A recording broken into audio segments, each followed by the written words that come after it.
कक्षा 9वीं के विद्यार्थियों को अध्याय 13 के प्रश्नावली को बताने वाला हूँ। तो अध्याय 13 में दिया हुआ है, देखो अभी तक मैंने इसे शुरू तो नहीं किया है। अध्याय 13 यही बस अध्याय बचा हुआ था। बाकी जो गणित का ना जितने भी अध्याय है 16 अध्याय तक पूरा कंप्लीट है 13 के अलावा।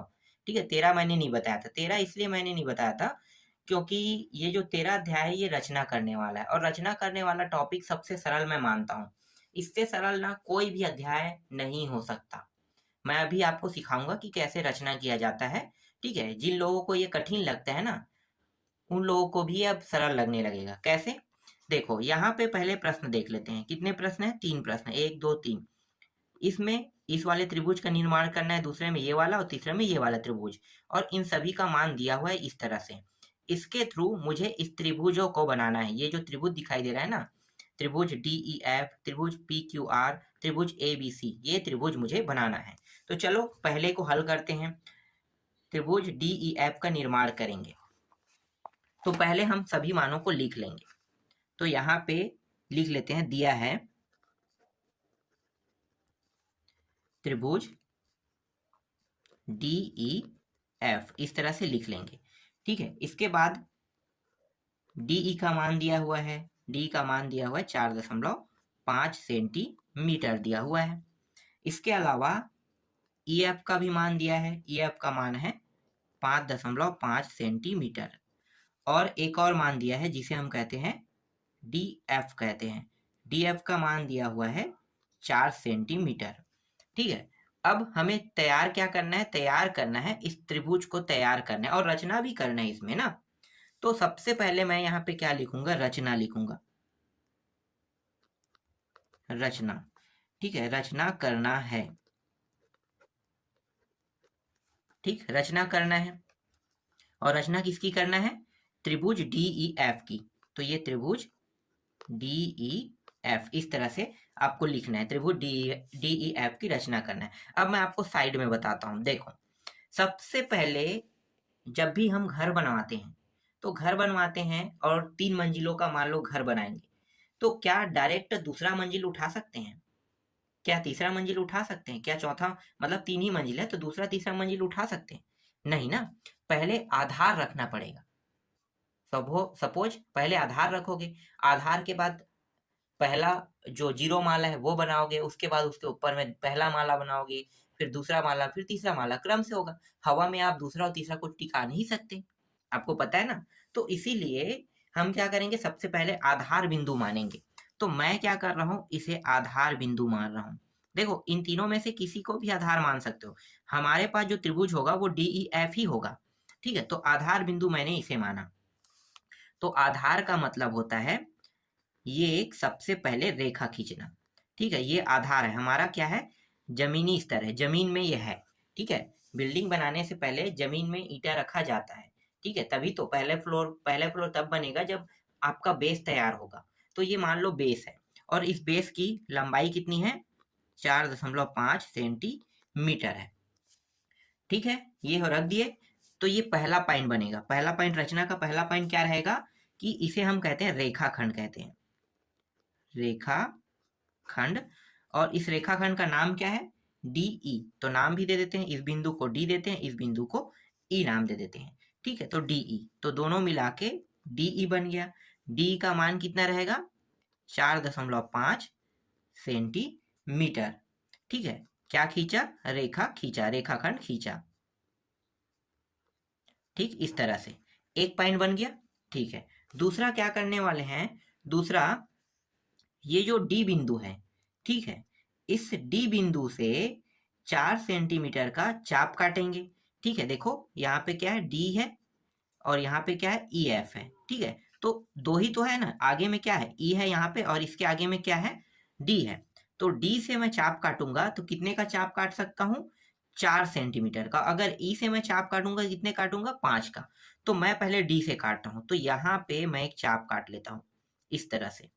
ठीक है, ये एक रेखा, एक चाप हुआ। ठीक, अब ई बिंदु से भी मैं चाप काटूंगा 5.5 सेंटीमीटर का, तो ये चाप ऐसे पड़ेगा, यहां से ये ऐसे। ठीक, दोनों का चाप समझ में आ गया। ठीक है, और दोनों जहां पे कटान बिंदु मिल रहा है इसे हम नाम दे देते हैं F बिंदु नाम दे देते हैं। तो जो अभी मैंने किया उसको लिख लेता हूं, ठीक है। दूसरा टॉपिक मैंने क्या किया, दूसरा टॉपिक मैंने किया बिंदु डी से 4 सेंटीमीटर तथा बिंदु ई से 5.5 सेंटीमीटर का चाप काटा, ठीक है। ये मैंने लिख लिया क्योंकि मैंने क्या किया, चाप काटा। और चाप काटने वाला जो पॉइंट था ना, जो कटान बिंदु हमें प्राप्त हुआ, इसके बाद लिखो इसी में, क्योंकि ये कटान बिंदु है तो क्या लिखोगे, जिससे लिखो, जिससे कटान बिंदु F क्या हुआ, प्राप्त हुआ, ठीक है, F प्राप्त हुआ। ठीक, अब क्या करने वाले हैं, अब इन दोनों को मिला लेंगे। तो F से D को मिला लेते हैं, F और D को इस तरह से मिला लेते हैं, और E से F को मिला लेते हैं। कहाँ पे है भाई, यहाँ पे, ठीक है। ये 4 सेंटीमीटर का था और ये 5.5 सेंटीमीटर का था। तो अभी जो मैंने किया वो क्या किया, मैंने मिलाने वाली बात की है ना, तो मिला लेते हैं। तो चौथा जो टॉपिक है वो है डी, ठीक है, डी और एफ, डी एफ और ई और एफ क्या कर लिए, मिला लिए। तो इसको लिखो, डी एफ व ई एफ को मिलाया, ठीक, मिला लिए। अब देखो आपको क्या दिखाई दे रहा है, एक त्रिभुज दिखाई दे रहा है, और त्रिभुज कौन सा होना चाहिए, तो देखो रचना हमें करना था DEF, देख लो DEF नाम के एक त्रिभुज प्राप्त हो गया, ठीक है। तो अब लिख लेते हैं अंत में, पांचवा पॉइंट क्या लिखोगे, पांचवा पॉइंट लिखोगे DEF क्या है, अभीष्ट त्रिभुज है। देखो बहुत आसान होता है रचना वाला, इसीलिए मैं रचना के टॉपिक मतलब रचना से संबंधित प्रश्नों को ना नहीं पढ़ाता हूँ। ये बहुत आसान होता है, बहुत इजी तरीके से इसे बनाया जा सकता है। चलो दूसरा देख लेते हैं। दूसरा जो दिया हुआ था, ठीक है, एक त्रिभुज का इसमें भी निर्माण करना है, और त्रिभुज का नाम है PQR। PQR में जो प्रश्न में दिया है वो और क्या दिया हुआ है, QR का मान दिया हुआ है 4.7 सेंटीमीटर दिया हुआ है, और कोण जो इसके बाद ना, कोण R का मान दिया है 30 अंश, तथा कोण Q का मान दिया हुआ है 30 अंश, ये इतना दिया हुआ है। अब यहाँ पे देखो, इस बार ना कोण के हिसाब से हमें त्रिभुज का निर्माण करना है। बहुत बड़ा टॉपिक नहीं, बहुत सरल टॉपिक है, ये भी कैसे बनेगा देखो मैं आपको दिखाता हूँ। देखो क्या करेंगे, सबसे पहले हम यहाँ पे लिखेंगे ना, रचना करना है, जैसे कि हम लिखते हैं, रचना करना है किसका, इसका, त्रिभुज PQR का रचना करना है, ठीक, ठीक है। अब यहाँ पे पहला टॉपिक डालूंगा। सबसे पहले मैं एक रेखा खींचूंगा, मैंने बताया था ना आधार पहले बनाना है, तो ये वाला जो दिखाई दे रहा है 4.7, ये क्या है, ये एक आधार रेखा है।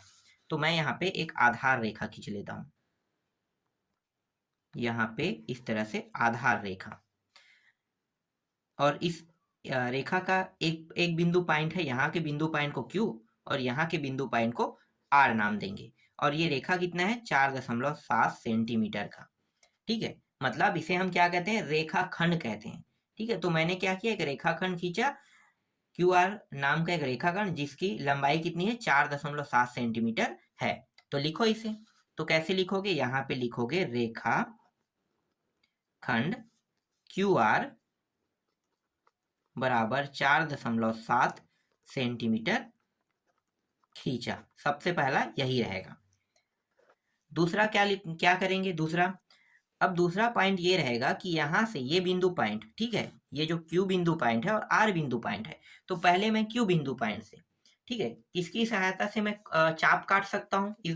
इस बार तो कोण बनाना है ना, तो कोण सिर्फ और सिर्फ हम बना सकते हैं चांदे की सहायता से, ठीक है। तो चांदे की सहायता से Q बिंदु से क्या कर रहे हैं क्यू बिंदु से या क्यू बिंदु पर एक कोण बनाया चांदे की सहायता से।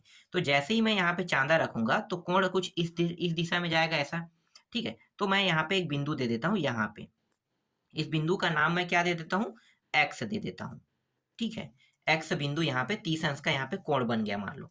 इसके बाद यहाँ से भी आर से भी हमें 30 अंश का काटना है, देखो यहाँ पे है, यहाँ पे आर है ना, तो आर से भी करेंगे तो ये इस तरह से ऐसे जाते हुए 30 अंश का कोण यहाँ भी बना रहा है।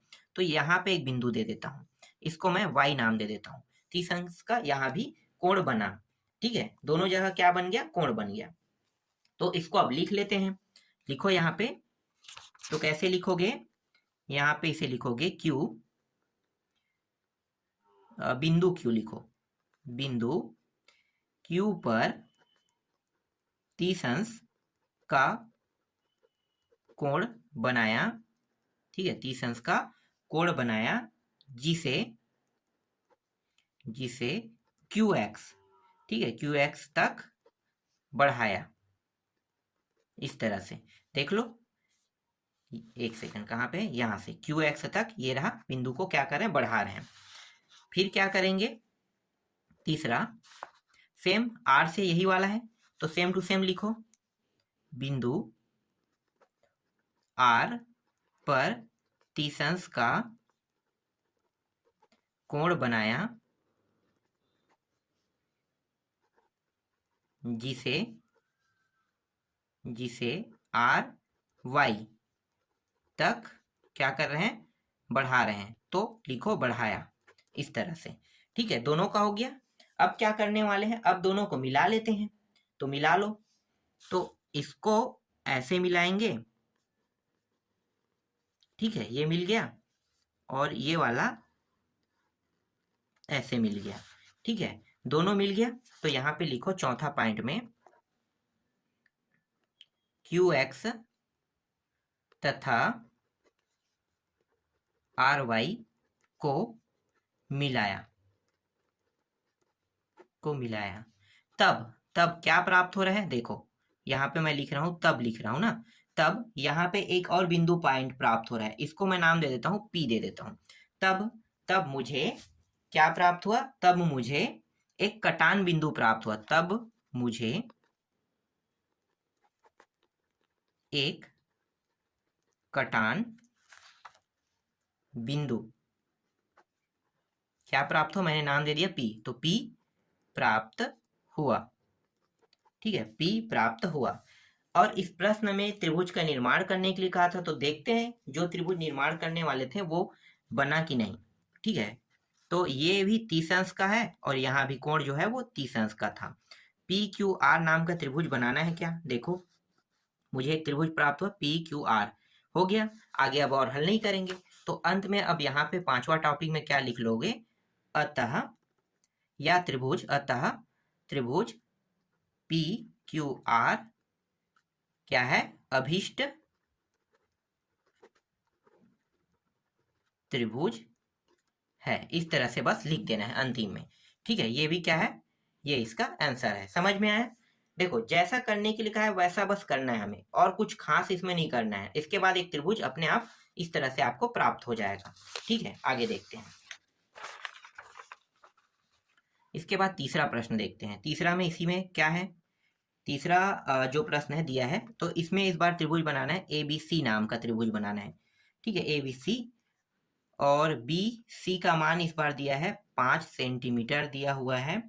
कोण बी का मान दिया हुआ है, कोण बी बराबर 60 अंश, और दिया हुआ है तथा, ठीक है, और दिया हुआ है ए बी प्लस ए सी दोनों को मिलाकर 8 सेंटीमीटर का क्या करना है, एक रेखा बनाना है, इस तरह से इतना दिया हुआ है, ठीक है। अब कैसे बनेगा, तो देखो ये हमारा आधार बिंदु है, तो हम अपने आधार बिंदु को नहीं बदलेंगे, तो यहाँ पे लिखो रचना करना है, ठीक है, रचना करना है त्रिभुज ए बी सी की, ठीक है, ए बी सी की रचना करना है। तो सबसे पहले हम क्या करते हैं, आधार बिंदु रखते हैं ना, आधार बिंदु कितना रखेंगे, 5 सेंटीमीटर। तो यहाँ पे मैं बना लेता हूँ, ये रहा 5 सेंटीमीटर, इसे बी और सी नाम देंगे, क्योंकि यहाँ पे देखो ना एक बी है एक सी है, तो बी सी बिंदु ही होगा। तो 5 सेंटीमीटर, ये इस तरह से पहला हो गया। ठीक है, क्या कहते हैं इसे? रेखाखंड BC 5 सेंटीमीटर खींचा कहते हैं। तो लिख लेते हैं यहाँ पे रेखाखंड BC 5 सेंटीमीटर और ये रहा खींचा। ठीक है, यहां तक समझ में आ गया। ठीक, दूसरा अब क्या करने वाले हैं? अब ना 60 अंश का कोण बनाने वाले हैं। ठीक है, 60 अंश का, लेकिन 60 अंश का कोण कहां से बनेगा? बी बिंदु से बनेगा। देखो, कोण बी मतलब बी बिंदु। तो बी बिंदु से चांदे की सहायता से क्या करने वाले हैं? 60 अंश का कोण बनाएंगे। तो मैं यहाँ पे दिखा देता हूँ, बी बिंदु से इस दिशा में ऐसे 60 अंश का कोण बनेगा। तो इसे यहाँ तक लिख लेते हैं। ठीक है, यहाँ पे मैं बिंदु पॉइंट दे देता हूँ। ठीक है, इस बिंदु पॉइंट को कुछ नाम दे देते हैं, एक्स नाम दे देता हूँ। ठीक है, ये रहा एक्स। तो 60 अंश का मैंने अभी क्या बनाया? कोण बनाया। तो इसे लिख लेते हैं। तो लिखो यहाँ पे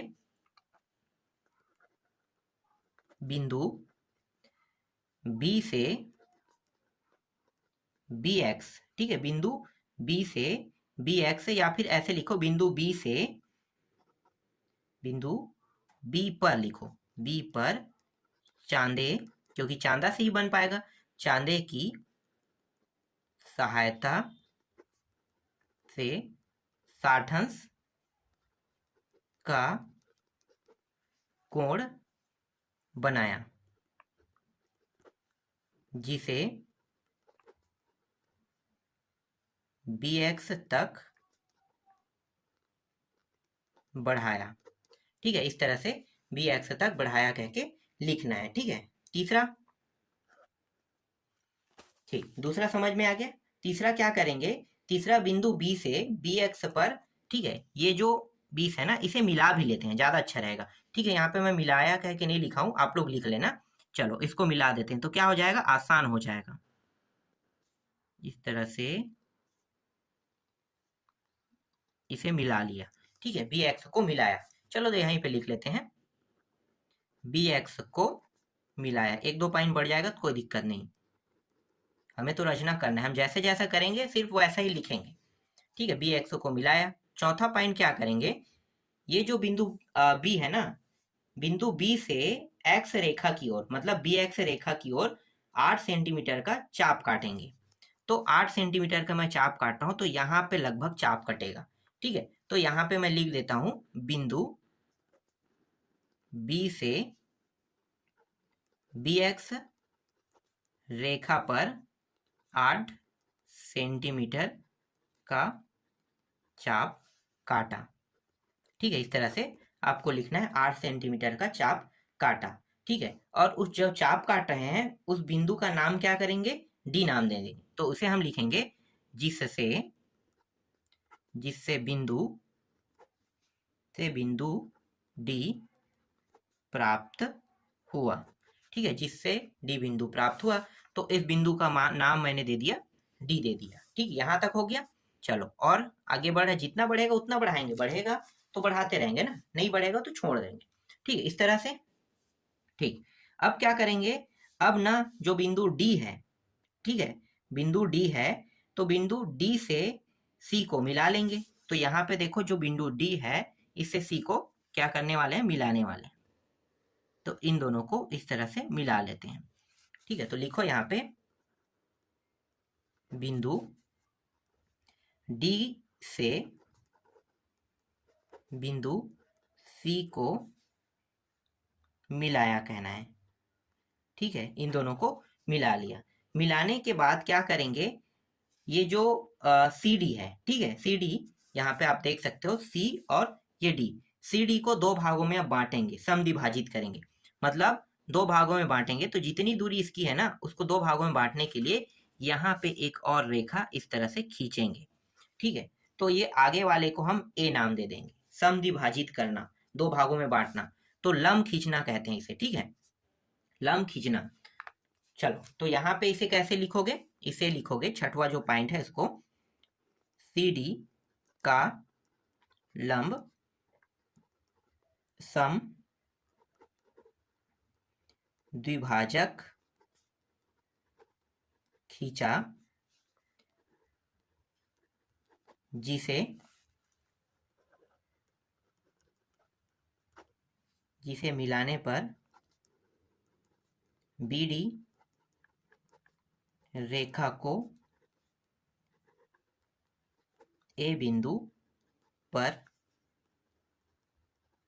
काटती है। ठीक है, तो इस तरह से आपको लिख लेना है।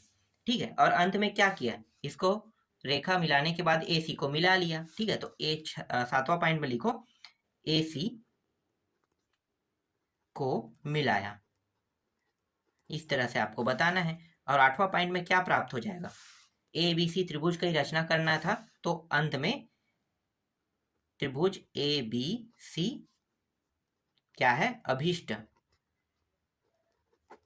त्रिभुज है। ठीक है, इस तरह से ये कंप्लीट हो गया। देखो कितना आसान था रचना करना।